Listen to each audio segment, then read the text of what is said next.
Hola, soy Pablo Vázquez, docente del INCAP, y la idea en este capítulo es hablar sobre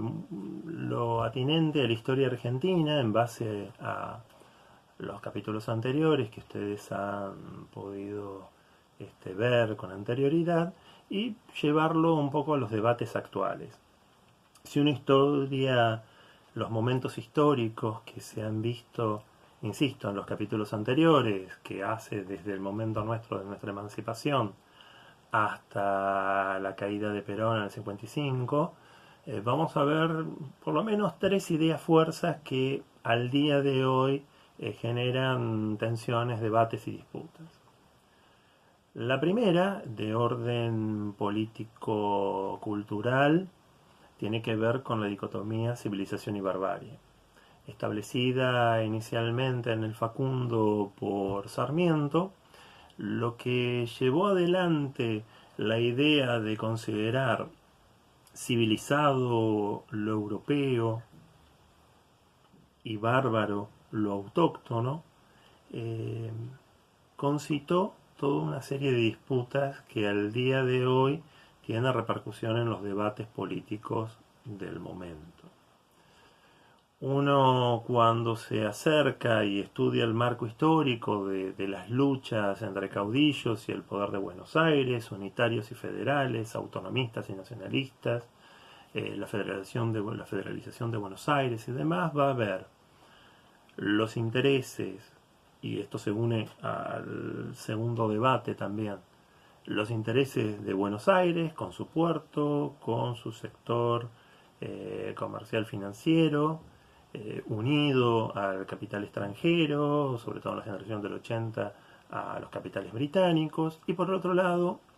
las provincias tratando de mantener su autonomía, tratando de llevar adelante sus economías regionales y en disputa con los intereses de Buenos Aires. Desde 1810 hasta hoy, una de las máximas tensiones fue justamente qué rol ocupa Buenos Aires y qué rol ocupan las provincias. Como bien dije, en la primera parte, la cuestión de civilización y barbarie va a determinar, o por lo menos la pretensión del sector unitario, barra liberal, barra sectores libertarios, tanto de derecha como de izquierda y demás, es plantear que en la Argentina las formas, la adhesión a un modelo que tiene más que ver con una lógica eurocentrista, de aplicación en Europa y en Estados Unidos, es el que se debe aplicar en nuestro territorio. En cambio, la barbarie, las pautas culturales que anidan en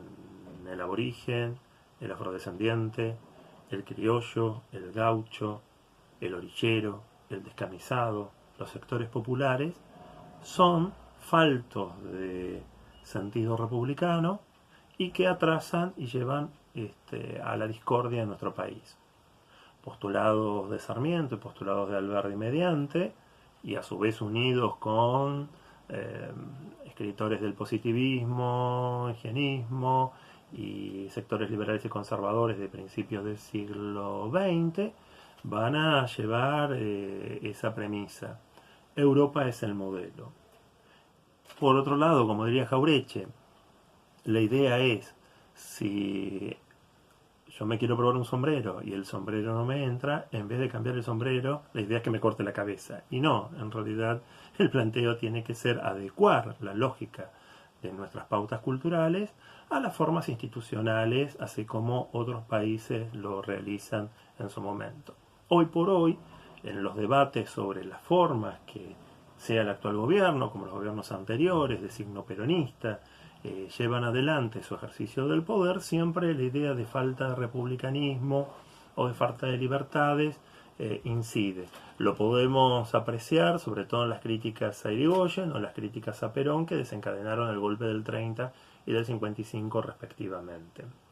Entonces ese debate sigue latente y que hoy se puede materializar desde la crítica a los movimientos sociales hasta algunas medidas del oficialismo que están signadas por el populismo y las formas en que se deteriora la República. El segundo debate que lo había insinuado es justamente el rol de Buenos Aires con el rol de las provincias. En la historia argentina, desde el mismo momento del Cabildo Abierto, el 22 de mayo de 1810, donde Juan José Paso esgrime que ante la premura de tener alguna resolución, la que tenía que decidir es Buenos Aires, porque era primus inter pares con relación a las otras provincias, siempre se ha detallado o remarcado la supremacía de Buenos Aires con relación a las otras provincias. No solo en lo político, sino en lo económico y en otros aspectos de la vida en general. Hoy lo vemos desde el debate en el presupuesto hasta en las formas donde determinados giros financieros que el Estado Nacional tiene que realizar a las provincias y o a los municipios, ese debate sigue latente. Desde pandemia mediante, inicios o ideas de independencia o autonomía de alguna provincia o algún municipio, pasando por esgrimir el poder central que tiene Buenos Aires y que obstura las regiones o las provincias en nuestro país. Es verdad que sean los fondos de coparticipación o el rol de Buenos Aires con relación a las provincias merece un replanteo y que cada una de ellas tenga una voz mucho más fuerte para defender sus intereses. También es cierto que Buenos Aires, la capital federal, y lo que implican los momentos o las regiones más importantes, tienen también que generar un planteo de cuál es el proyecto político, económico, productivo que se quiere, al que se quiere arribar, sobre todo teniendo en cuenta que en estos años hemos tenido algunos proyectos industrialistas y de desarrollo interno y hemos tenido otros proyectos de corte neoliberal donde las leyes del mercado era la ley de la selva y el sálvese quien pueda. Finalmente, enganchado con el primer debate de civilización y barbarie y en parte con la cuestión entre la capital y las provincias, se genera un debate sobre el populismo. La idea que las masas populares tengan una representación directa enmarcado en un caudillo o en un líder, para un sector hace a la identidad de nuestra cultura y para otros es un quiebre republicano. En los cuadernillos y en las clases sobre historia anteriores que me precedieron, se ha visto que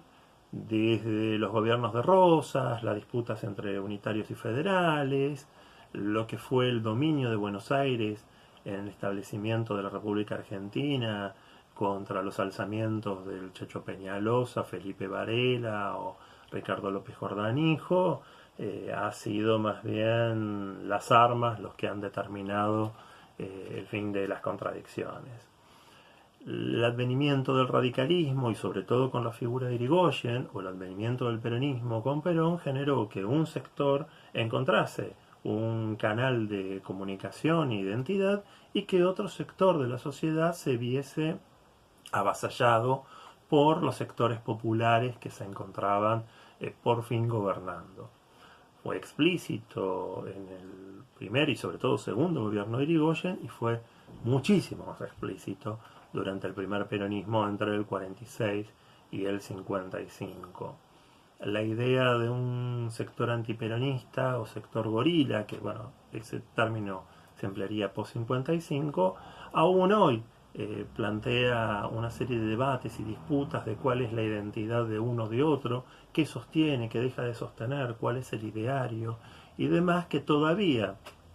en estos momentos nos tenemos que dar no solo un debate, sino también ver quién es el que hegemoniza esa cuestión. Si son los sectores de poder aliados a los medios de comunicación,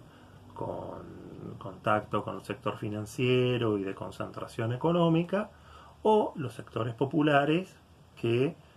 tienen sus propias dinámicas y tienen sus propias lógicas de comunicación y demás. En algún momento o gobierna uno o gobierna otro. Yo creo que en definitiva el modelo a seguir tiene que ver con un diálogo y lograr un acuerdo entre ambos sectores y tratar de llevar adelante un proyecto más homogéneo para el desarrollo de nuestro país. En definitiva, la historia argentina es una historia de disputas entre el concepto de liberación y el concepto de dependencia. Planteémonos finalmente cada uno ser un poco más libres dentro de un marco de tolerancia entre los distintos componentes de nuestra comunidad organizada.